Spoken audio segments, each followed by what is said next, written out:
다음은요. 이제 민주당과 좀 관련된 내용으로 좀 들어가 보겠습니다. 다음 기사입니다.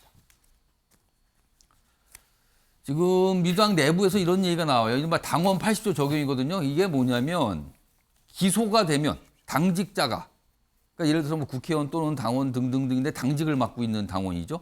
당직자가 기소가 될 경우에는 일단 원칙적으로는 직무가 정지된다. 그러나 당무위원회를 열어서 별도로 결정할 수 있다. 요건은 정치 탄압으로 인정이 될 경우 뭐 이런 거예요. 근데 이거를 지금 왜 적용 안 합니까? 라는 목소리가 있어요. 보시죠. 박용진 기소된 김용 직무정지 검토해야 된다. 자, 민주당 지도부 야당 그렇게 되면 그 야당 탄압을 인정하는 셈이다. 그러니까 안 하고 있는 거죠. 지도부 차원에서는. 근데 좀 해야 된다. 그리고 일각에서는요. 여기 보면 정성호 의원 이재명 대표하고 굉장히 가까운 인물 대표적인 친명입니다. 김용 자진 사퇴할 필요가 있다. 이런 목소리도 냅니다. 자, 그럼요. 이와 관련된 민주당 내부의 목소리 들어보시죠. 그 정진상 실장에 대해서는 아직 뭐 이거를 판단할 시점은 아니고요. 김용 부원장에 대해서는 이걸 판단할 시기가 됐다는 게 뭐 저의 판단이고 그 당의 안전 장치이기 때문에 이 당내 마련된 절차를 점검하고 가동시킬 시기가 된 거 아니냐. 저는 뭐 그 부분에 관련해서는 네. 지도부에서 판단해야 될 네. 문제겠지만은 본인이 그냥 자진 사퇴하는 게 낫지 않겠나라는 생각. 김용 부원장 자, 조정훈 의원님. 그러니까 자진 사퇴, 김용 민주연구원 부원장. 그러니까 그 자리를 자진 사퇴할 필요가 있다는 목소리 나왔고요. 아니면 이 당원을 적용을 해서 뭔가 검토를 해야 되는 거 아니냐. 근데 왜 안 하고 있냐. 지금 이걸 묻고 있거든요. 조정훈 의원님은 지금 상황에서 민주당이 어떤 판단과 어떤 행동을 해야 된다고 보십니까?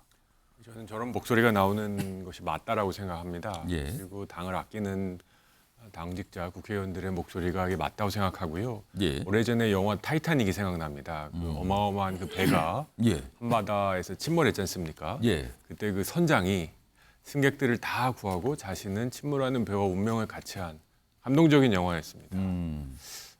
어쩌면 우리 정성호 의원님이 사퇴를 요구해야 될 분은 김용 부원장이 아니라 당대표 이재명 당대표가 아닌가 싶습니다. 아. 정말로 민주당이라는 당을 예. 이런 정치적 리스크 또는 국민들로부터 지탄을 받는 리스크로부터 구하고 싶다면 그 핵심인 이재명 대표에게 일단은 물러나라. 그리고 일단은 당을 살리자. 그럼 근본적인 책임은 이재명 대표에게 있다. 이렇게 판단하시는 겁니까? 이게 누구에게 수렴되는지는 저뿐만 아니라 우리 국민 여러분들이 이미 다 결론을 마음속에 내지 않으셨습니까? 아. 저는 그렇게 판단을 하거든요. 그럼 이재명 대표의 책임이라면 어떤 방식이 돼야 된다고 보시는 겁니까? 그럼? 일단 이런 리스크로부터 당을 내가 구하겠다. 예. 그리고 떳떳하게 우리 법정 앞에서 내 깨끗함을 드러내겠다. 예. 그리고 내 소명을 다하고 무죄 판결을 받고 다시 당으로 돌아오겠다. 그리고 그때 당을 이끌고 뭐 윤석열 정부 나를 탄압한 거에 대한 당당하게 맞서겠다. 이런 메시지를 내고 그러면 대표직을 중단해야 된다 이 뜻입니까? 저는 그런 고민을 하셔야 된다고 생각합니다. 아.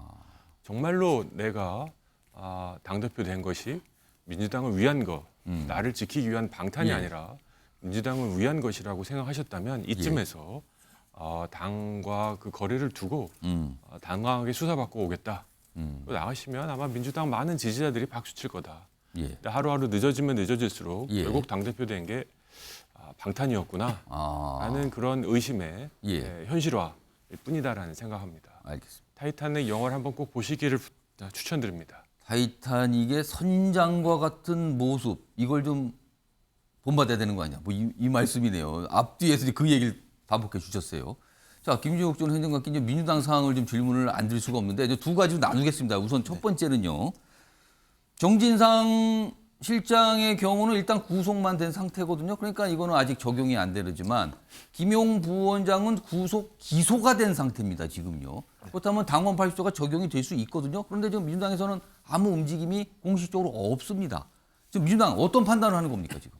일단 말씀하신 것처럼 정당은 당원 당규를 따라야 되겠죠. 당원 예. 당규에 의하면 김용 부원장에 대해서는 사무총장이 예. 판단을 해야 된다고 생각을 합니다. 근데 이제 문제는 기본적으로 김용 부원장이 지금 구속 기소 상태이기 때문에 예. 당직을 수행할 수 없는 상황입니다. 그렇죠. 사실상 또 그렇죠. 그렇다고 저도 민주연구원 부원장을 위해서 당무위까지 열어야 된다라고 저는 판단하지는 않습니다. 아, 저는 그래서 자진 사퇴가 맞다고 생각합니다. 자진 사퇴가 맞다. 아까 예. 정성호 의원의 말씀에 동의하시는 거네요. 아, 예. 그러니까 뭐냐면 정치 탄압이라고 하는 부분과 관련해서 예. 저한테 민주당에 이미 공감대가 있습니다.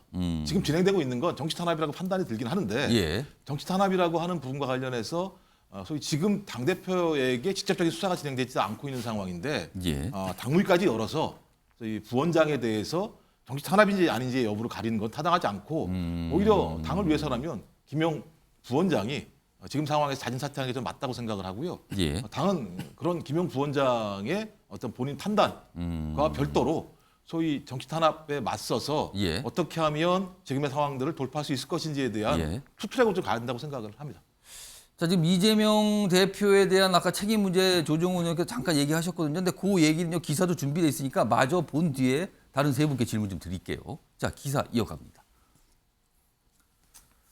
자, 검찰, 정진상 그리고 김용 관련 이재명 대표 조사 당연히 필요하다. 검찰 관계자가 어제 이런 입장을 좀 설명을 했어요. 조사 당연히 필요하다. 그럼 한다는 뜻입니다. 그럼 이건 구체적으로 무슨 뜻인가 하면요. 소환 조사.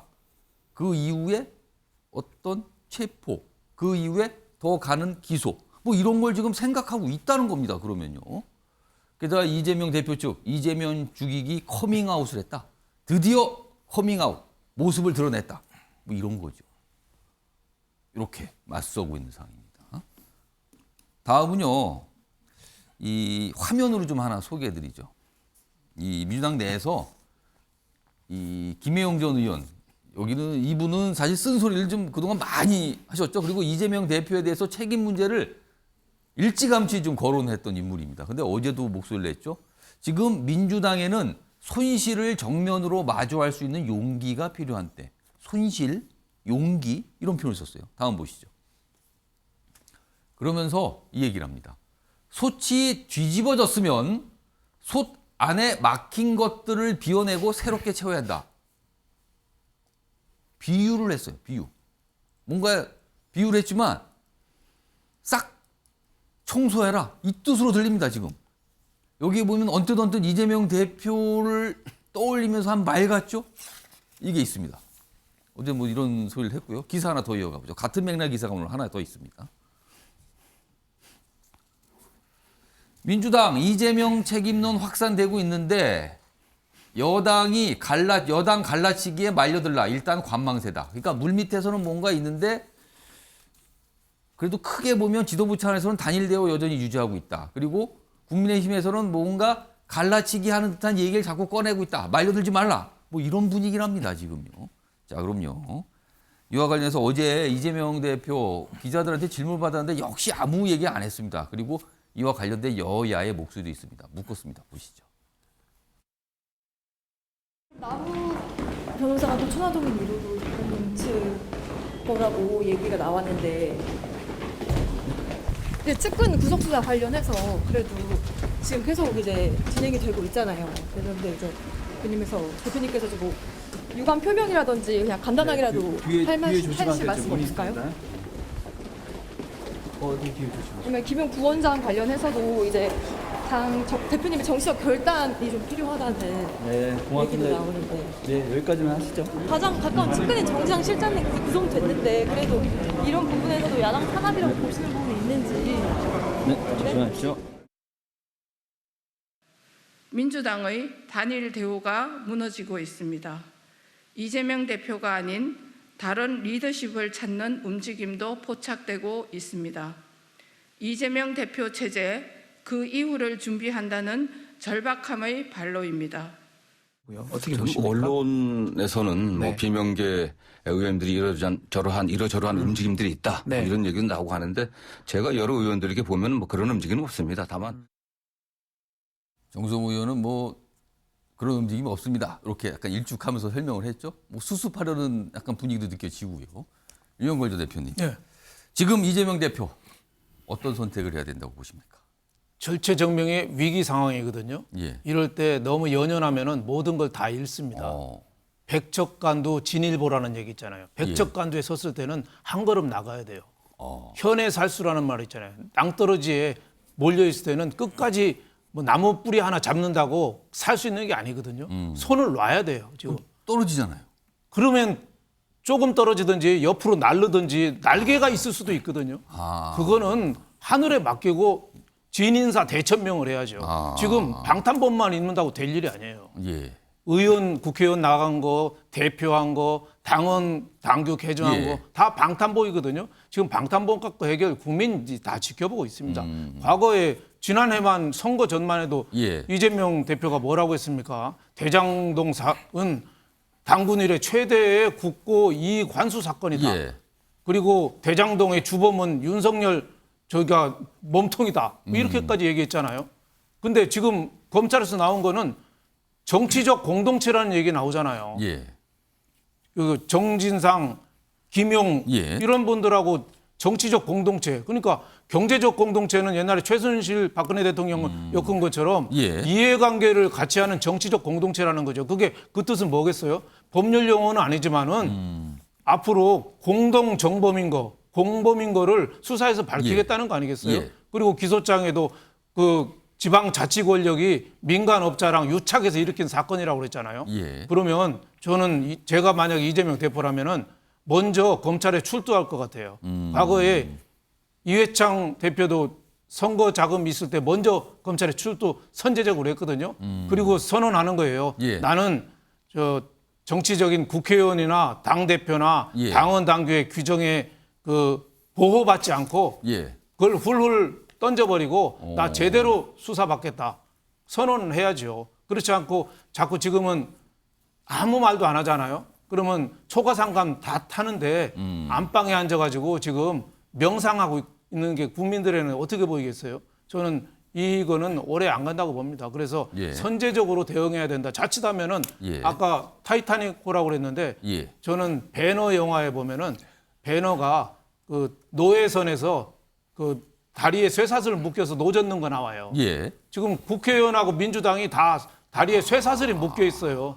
어디 오도 가도 못하게 돼 있다. 오도 가도 못하고 예. 배가 침몰하면 다 같이 죽는 예, 거예요. 예. 그러면 안 되죠. 지금 자선책을 오세간다든지 본인이 책임지고 예. 정 안 되면 비대위 체제로 간다든지 해서 나는 법 앞에서 떳떳하게 회생해서 나 돌아오겠다. 박수 받고 돌아오겠다. 이렇게 예. 선언을 떳떳하게 저는 해야 된다고 봅니다.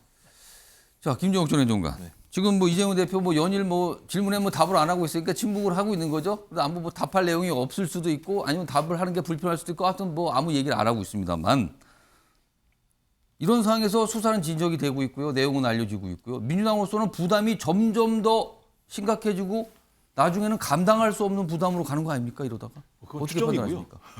추정이다. 추정을 그건. 전제로 말씀하시는 거잖아요. 예. 그럼 지금 상태로의 부담은 어떻습니까? 아까 전 타이타닉이 두 개가 있는 거죠. 하나만 있는 게 아닌 거죠. 정부 여당은 지금 뭐 예를 들면 상황이 좋습니까? 예. 두 개의 타이타닉이 가고 있는 상황입니다. 그리고 말씀하시는데 그러니까 지금 여권은 괜찮습니까? 이런 질문을 하셨네요. 그러니까 대통령 지금. 퇴진은 선정 질서를 흔드는 거고 당대표에 대해서 그만두라고 얘기하는 거는 문제가 없는 겁니까? 지금 예를 들면 검찰이 수사를 착수했습니까? 증거가 나왔습니까? 출석을 요구했습니까? 김용과 정진상은 받지 않았다고 얘기하는데 이 상황에서 당대표 그만두라고 말씀하시는 게 예. 인권국가에서 법치국가에서 가능한 얘기인지 저잘 모르겠고요. 예. 말씀하신 것처럼 당원과 국민이 뽑은 거예요. 마찬가지로.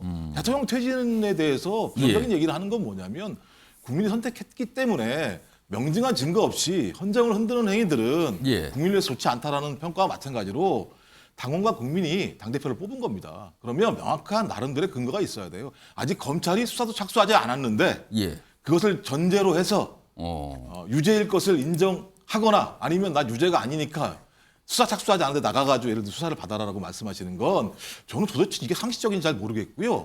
예를 들면 국민의힘도 마찬가지잖아요. 이태원 참사 문제. 예. 그다음에 30% 박스권에 갇혀가지고 국민들이 무능하다고 얘기하는 상황이잖아요. 유가족 최근에 나와가지고 이상민 장관 사퇴하라고 얘기하잖아요. 대통령 고생했다고 어깨를 치고 있는 상황이잖아요. 그러면 저희가 만약에 민주당이 대통령에 대해서 퇴진 요구하는 것도 별 문제 없는 거잖아요. 그런 논리라고 말씀하시면. 그러니까 제가 볼 때는 잣대가 잘못돼 있어요. 예. 전 적어도 검찰이 명징한 증거를 제시해서 국민들이 이 뭐야 이거 이재명 안 되겠는데? 라는 얘기가 나오면 예. 저 이런 말씀하시는 게 동의할 수 있어요. 시작도 안 되는데 나가라고 말씀하시는 건 예. 제가 또 매우 상식적이지 않아요. 알겠습니다. 그러니까 김종욱 전 행정관께서 하신 설명은 측근들에 대해서 검찰 수사하는 건 맞는데 이재명 대표 수사가 개시됐습니까? 증거가 있습니까? 소환이 됐습니까? 조사를 했습니까? 뭐 이거예요 지금요. 그 이후에 얘기하시죠. 약간 이런 설명을 좀 해주신 것 같아요. 자, 이번엔 김용민 비대위원 국민의힘 예. 소속이시니까요. 앞서 영상에서는 국민의힘 관계자가 이재명 대표 책임 얘기를 꺼냈거든요. 근데요, 시간을 몇 달 전으로 좀 돌려보면 그때하고 지금 민주당과 국민의힘의 입장이 바뀐 것 같아요. 몇 달 전에 이재명 대표가 아니라 이준석 전 대표를 둘러싼 국민의힘 내용, 그리고 대통령과의 어떤 대결 양상까지 내용이 극심했을 때 사실 민주당이 살짝 뭔가 즐기는 듯한 분위기를 내면서 그거에 대해서 이렇게 훈수 두는 몫을 냈거든요. 근데 이번에 국민의힘이 살짝 이 사항에 대해서 뭔가 훈수 두는 몫을 내는 것 같아요. 지금 이재명 대표를 향해서. 입장이 바뀐 겁니까? 처지가 바뀐 겁니까? 일단은 이재명 대표를 둘러싸고 있는 일들, 이재명 대표 주변에 있는 많은 사람들, 본인 스스로가 분신이라고 얘기했고 또 정치적으로 굉장히 가깝게 지낸 인사들의 줄지은 구속이 벌어지게 됩니다. 예. 통상적인 정치인이라면 이 정도의 상황이 되게 됐을 때 무언가 무거운 정치적인 책임에 대해서 언급하는 것이 기본적인 상식일 겁니다. 예. 근데 적어도 지금 김용 부원장, 정진상 시장에 대한 구속, 그리고 대장동 일당들이 앞다퉈서 쏟아내고 있는 많은 말들, 예. 이런 일들에 대해서 국민을 대신한 기자들이 묻고 있지만 여기에 대해 이재명 대표가 특별하게 말을 하지 않고 있는 상황에 대해서 예. 민주당 내부에서 문제를 제기하고 있는 상황 아니겠습니까? 저는 앞서 얘기했던 김혜영 전 의원의 SNS 글귀가 좀 눈에 띄던데요. 손 얘기한 거 말씀입니까? 솥이 뒤집어졌는데 예. 소단에 막힌 것들을 비워내고 새로 담아야 된다는 주장을 하게 됩니다. 그럼 저기에 대한 솥이라고 하는 표현은 제가 봤을 때는 이재명 대표 체제를 얘기하는 것 같습니다. 현재 그런 걸로 있는 보이네요. 이재명 대표를 예. 향해서 갖고 있는 검찰의 수사 상황들이 간단치 않고 예. 여기에 대해서 최종적으로 법적으로 확정된 것이 아니지 않냐. 현재 나와 있는 모든 것들은 의심이 아니냐라고 예. 했던 일들은 2019년 조국 전 장관 사태가 터졌을 때 기시감이 그대로 듭니다. 예. 그때도 마찬가지로 검찰이 무리하게 수사를 한다고 주장했지만 최종적으로 대법원의 확정 판결을 통해서 정경심 교수의 징역이 확정되고 난 뒤 민주당이 얼마나 큰 후회를 하게 됐던 모습이 조국의 강을 건너야 된다는 얘기가 나오게 되는데요. 이게 지금 민주당 입장에서는 저 솥뿐 아니라 예. 소단에 막힌 것들을 비워내야 된다는 주장에 사실은 더 큰 부담이 있지 않을까. 소단에 막힌 것들이라면 이재명 대표의 문제가 점점 불거지고 있음에도 불구하고 예. 조국 전 장관 사태처럼 단일 대우를 형성하고 이 모든 애들의 책임을 검찰이 지우고 민주당은 이 일에 맞서 싸워 나가야 된다라고 주장하게 예. 됐을 때 검찰은 수사를 할 것이고 법원은 판단하게 될 텐데 최종적인 결과가 국민 앞에 나오게 됐을 때 그 결과물이 어떻게 될지에 대한 걱정과 우려에 대한 얘기를 이곳저곳에서 하고 있는 거죠. 김영 전 의원이 얘기한 그 발언 중에 두 번째 내용, 아까 손 나온 거 다시 한번 좀 불러오죠. 그러니까 뭔가 비유, 뭐 은유를 한 것처럼 보이는데 사실 알고 보면 되게 좀 심각한 얘기를 꺼냈어요. 그리고 이 굳이 솥이라고 쓴 이유도 있을 것 같아요. 솥이 사실은 이 동양 문화권에서는 어떤 권력, 황제 뭐 이런 걸 뜻하는 물건이거든요. 근데 굳이 여기다 다른 것도 아니고 솥을 썼어요. 그러니까 이걸 권력이라고 보면 권력이 그러니까 당내 권력일까요? 아무튼 뒤집어졌으면 권력 안에 막힌 것들을 비워내고 다시 채워야 된다. 뭐 이런 뜻으로 들립니다. 아, 그렇게 놓고 보니까 또 상당히 구체적으로 보이네요. 어떤 말을 한 건지. 일단 상황이었고요. 지금 민주당이 만난 또 다른 위험이 있는데 이거는 뭐 간단히 기사로 소개만 좀 드리겠습니다. 또 다른 갈래 수사 사항이 있어요. 이겁니다. 당대표 이어서 중진들까지 뇌물수수 그림자의 민주당 술렁. 그렇죠. 노웅래 의원 관련된 수사잖아요. 이른바 이정근 리스트. 이정근. 이게 민주당 당직자였잖아요. 이정근 리스트 커질라. 속내가 복잡하다. 의총에서 노웅래 의원이 직접 5분간 본인에 대해 해명을 했어요. 그러니까 이런 자리가 자꾸만 생기는 거죠. 지금 뭔가 설명, 해명 이런 자리가. 근데 당내에는 반응이 이렇답니다. 진위를 몰라 답답하다. 답답하다가 하나가 있고요. 그리고 검찰이 굴비처럼 엮고 있다. 걱정이네요. 근데 민주당은 일단 술렁 이겁니다. 리스트, 이정근 리스트 커질라 이런 걱정이 있다고 합니다. 이 내용 뭐 좀 더 좀 지켜보도록 하죠. 일단 또 다른 갈래 수사 상황입니다.